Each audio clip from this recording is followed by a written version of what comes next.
Bom dia a todos. Nós estamos na nossa segunda aula de PO Java e hoje a gente vai falar sobre introdução a sistemas e sobre requisitos, ok? Já vou começar mostrando a aula, assim que eu conseguir apresentar a tela, né? Bonitinho. Começamos. Ó, pessoal, eu espero que já esteja aparecendo para vocês. Se não estiver, eu espero que não demore muito, mas vamos lá. Pessoal, primeiro questionamento, né, como é que constrói um sistema de informação baseado em computadores? Na aula passada eu falei que existem vários sistemas de informações e existem baseados em computadores. Então, é necessário que haja uma análise de diversas coisas, né? A primeira delas é o ambiente.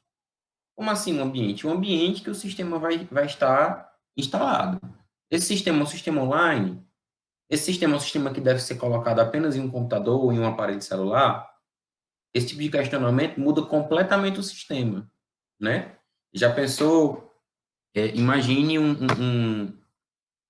uma aplicação que funciona somente no seu computador ou no seu celular, né? E uma aplicação que funciona completamente online. Então, aí eu posso puxar alguns exemplos. O aplicativo da carteira de habilitação, um aplicativo do documento do veículo. Ele agora, você pode chegar no aplicativo e abrir o aplicativo e pegar do sistema. Mas e aí? Esse sistema daria certo completamente online? Se você tivesse no meio de uma rodovia, no meio do nada, e tivesse um blitz, você tivesse que mostrar seus documentos que está no aplicativo. Provavelmente você ia ter dificuldade, né? Se ele fosse um aplicativo 100% online. Pensaram nisso, né? E você pode baixar e usar depois. Aí a gente pode baixar para tudo, né? Eu pegar esse exemplo do online para tudo. E jogos que funcionam online? Será que tem jogos? Tem jogos que são pensados para ser 100% online. Porém, tem jogos que são pensados para ser 100% offline. E tem jogo que funciona ora online, ora offline. Exemplo disso são jogos que são single player, né? Que possuem uma campanha, que tem a historinha para seguir. E existe um modo multiplayer, que você joga online. E tem jogo que é feito só para ser online e pronto. Não tem a opção de jogar offline. Então, tudo isso é necessário que o desenvolvedor pense, avalie, explique para o cliente quais são as possibilidades e realize. Ok? Esse profissional ele tem que ser capaz de analisar os recursos do jogo. Como assim os recursos? Dinheiro, tanto de dinheiro que o cliente tem para investir, para pagar, até quando ele pode pagar, qual o valor desse sistema, se vai ficar muito caro ou se o orçamento está livre ainda, se dá para colocar mais alguma coisa. Quais são os tipos de máquinas que eles vão funcionar. Então, por exemplo, o cara que desenvolveu, o analista de sistema que desenvolveu o WhatsApp, ele não queria que o WhatsApp fosse pesado, que rodasse em poucos celulares. Ele queria justamente o contrário, que fosse um aplicativo leve para funcionar em todo e qualquer smartphone. Então, essa foi analisada. Então, eles provavelmente abriram mão de alguma funcionalidade para poder fazer com que esse aplicativo funcionasse em todas as plataformas possíveis, né? E, e sobre a capacitação. Para usar o sistema, é necessária a capacitação? Quando a gente fala capacitação, parece muito uma sala com um profissional vindo fazer treinamento. Nada disso. Às vezes, aquele tutorial de arrasta, de primeiros passos, clique aqui, clique aqui, aquela primeira utilização do aplicativo guiada, com ele mostrando, já é uma capacitação. Então, será que eu vou precisar fazer uma capacitação mais específica, mais robusta, com sala de aula, com treinamento online, com Meet, tudo isso? Ou só um tutorialzinho de arrasta aqui para cá, aperta aqui que faz isso, resolve? Não é verdade? Então, tem que ser analisado isso. E, por fim, é necessário que o sistema faça análise de dados. E quando eu falo em análise de dados, eu não estou dizendo necessariamente que já é o processamento, a inteligência por trás do sistema, não. Muito pelo contrário. Eu estou falando de uma coisa bem simples. E se o usuário digitar uma data em branco? E se no campo data o usuário colocar o nome dele? E se eu colocar um valor negativo? Que eu depositei o valor negativo. Então, todas as possibilidades de validação de dados inseridos no sistema, eles devem ser verificados também. Ok? Então, tenham sempre isso em mente. Quem é que faz isso? Quem faz isso é um analista de sistema. Para a pessoa ser, o profissional ser um analista de sistema, é necessário que ele tenha conhecimento teórico e prático de computação, né? Ele tenha ampla visão organizacional e empresarial, ou seja, que ele conheça a organização da empresa, que tenha bom senso nas tomadas de decisões, que, como as decisões que ele vai tomar vão afetar muitas pessoas, é necessário que ele tenha um motivo para fazer essas escolhas. E que tenha um bom relacionamento interpessoal para lidar com todos os envolvidos no projeto. Então, como ele vai lidar com todo mundo, ele tem que ser uma pessoa com bom relacionamento interpessoal. E aqui do lado a gente tem uma figurinha linda que mostra todas as características que são importantes para o analista de sistema, já que ele vai estar ali definindo os parâmetros, vai estar analisando o sistema mesmo. Ok? O desenvolvimento de um projeto, ele possui diversas fases. Cada fase possui sua importância e é necessário que seja realizada. Então, primeiro, a gente tem a concepção do sistema. O que é uma concepção? Posso dizer que é aquele brainstorm, aquela chuva de ideias, né? Aquela reunião inicial, onde o cliente explica para o desenvolvedor o que é que ele espera do sistema, tudo que ele espera que o sistema faça. Eu vou fazer um sistema incrível para ganhar bem muito dinheiro. Como? Não, eu vou não sei, eu vou criar uma plataforma para dar aula online. Como? Precisa ter o quê? O que é que precisa? Como é que vai ser tela de login? Como é que vai ter site? Não vai ter? Como é que vai exibir as imagens, os vídeos? Vai ser vídeo? Vai ser live? Vai ser como? Como é que vai ser cobrado? Então, primeira coisa é a concepção do sistema. Imaginar e colocar num papel tudo, tudo, tudo, tudo, tudo que o sistema, que o cliente está pensando, é capaz de fazer. Ok? No segundo ponto, nós temos o estudo de viabilidade. O que é o estudo de viabilidade? É escolher entre todas essas ideias que foram colocadas à mesa, quais são viáveis de se fazer. E aqui também entra um pouquinho sobre o MVP, o produto mínimo viável, MVP, produto mínimo viável, é uma sigla em inglês, né? Minimal Viable Product, e em português, né? Produto mínimo viável. Então, é aqui que a gente decide quais são os recursos que estarão na versão 1.0 do sistema. Qual é o mínimo, do mínimo, do mínimo, do mínimo, do mínimo, do mínimo que o sistema precisa ter para ele ser lançado como uma versão 1.0. E aí a gente vai tirar um monte de coisa, vai deixar ele bem enxutinho no MVP e e aí vai fazer todas as análises, né? Estudo de viabilidade. Quanto tempo vai demorar para fazer? E por aí vai, já entra o processo de análise, que é o próximo ponto, que a gente vai ver o que é que precisa fazer primeiro, o que é que vem depois, quais são, além de quais são as ordens das tarefas, quais são os tamanhos dessas tarefas que a gente vai ter que realizar, quantos profissionais a gente vai precisar, quanto a gente vai gastar. Então, tudo isso é um análise do nosso sistema como MVP. Posteriormente, a gente tem que fazer o projeto do sistema, projetar o sistema. A gente não começa a desenvolver ainda, ninguém está falando em programação ainda. Então, a gente vai dividir o sistema, vai projetar o sistema. O sistema são quantos aplicativos, são quantos softwares? O sistema, qual é a cara do sistema? Qual é o público do sistema?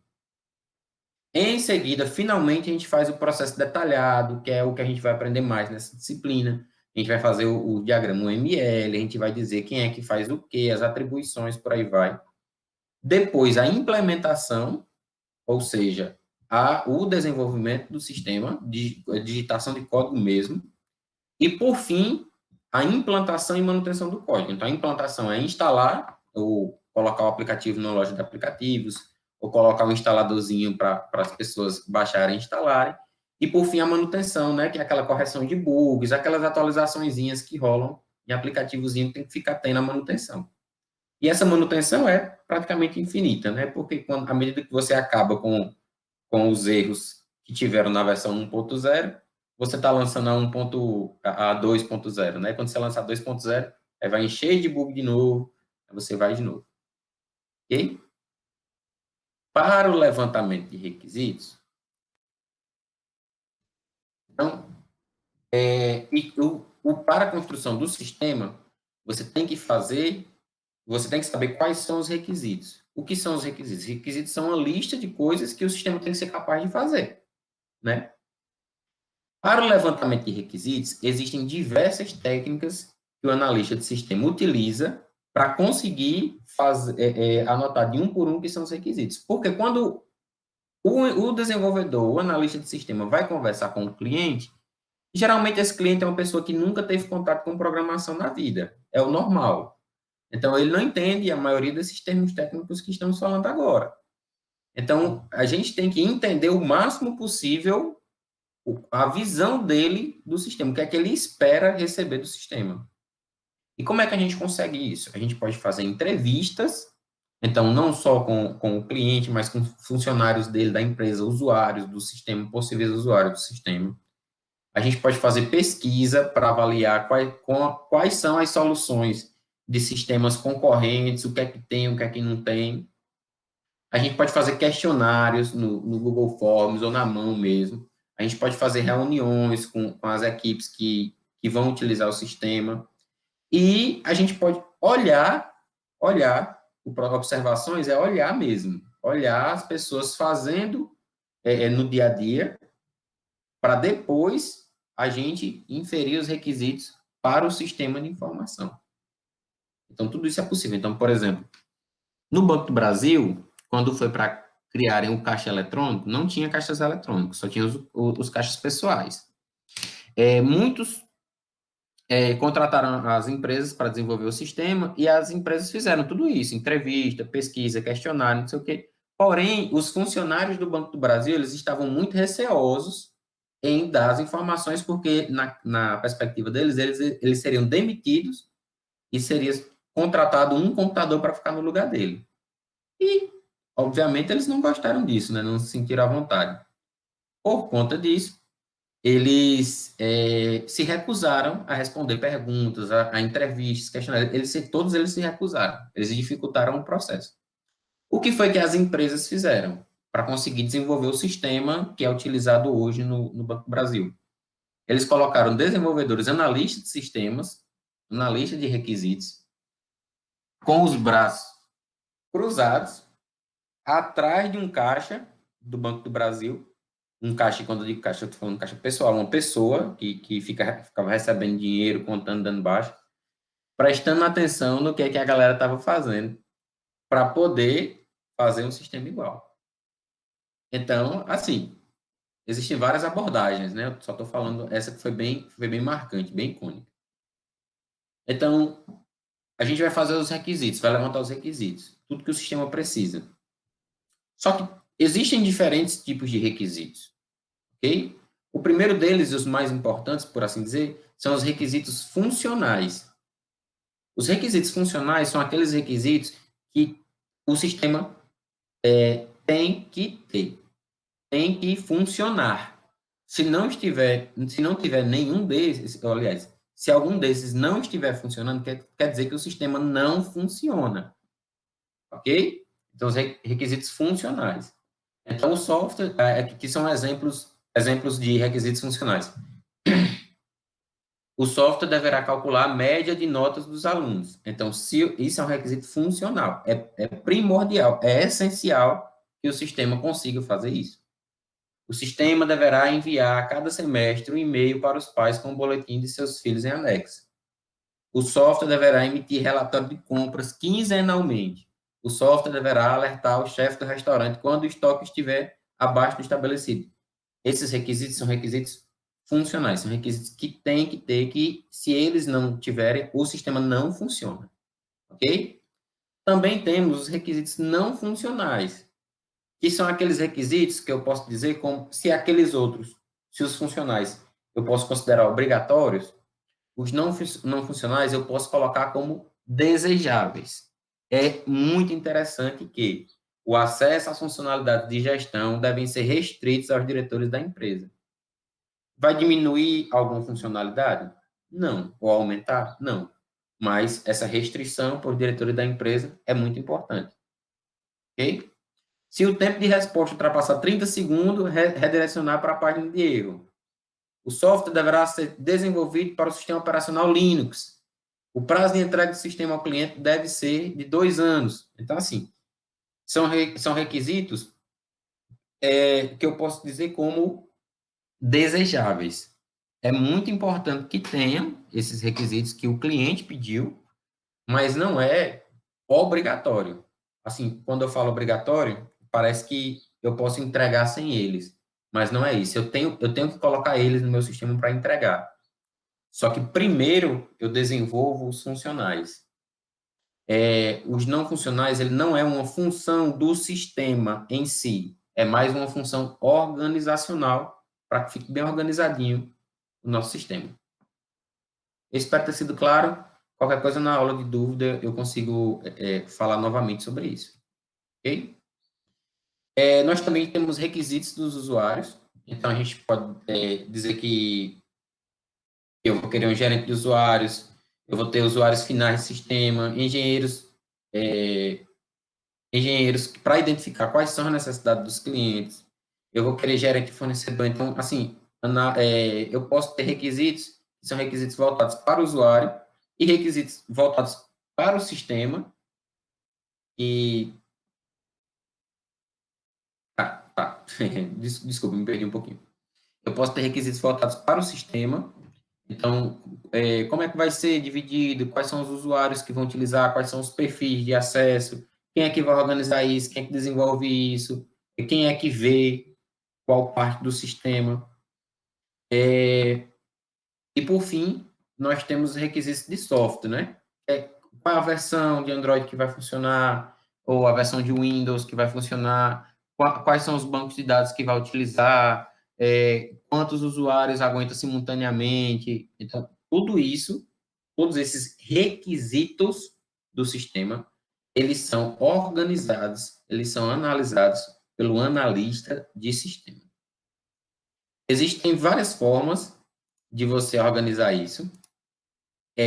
Na aula que vem, a gente vai falar um pouco sobre a primeira forma, que é o diagrama UML. O diagrama UML, ele é uma forma de projetar o seu sistema. E é isso. A aula de hoje foi sobre isso. Eu espero que todo mundo tenha entendido. E qualquer dúvida, lembrando, eu estou no WhatsApp. Eu também estou colocando o PDF dessa apresentação de slide aqui no grupo de WhatsApp. E qualquer coisa que precisarem da apostila, eu já enviei. Se não estiverem encontrando, manda mensagem no PV, que eu mando novamente. Bom estudo a todos.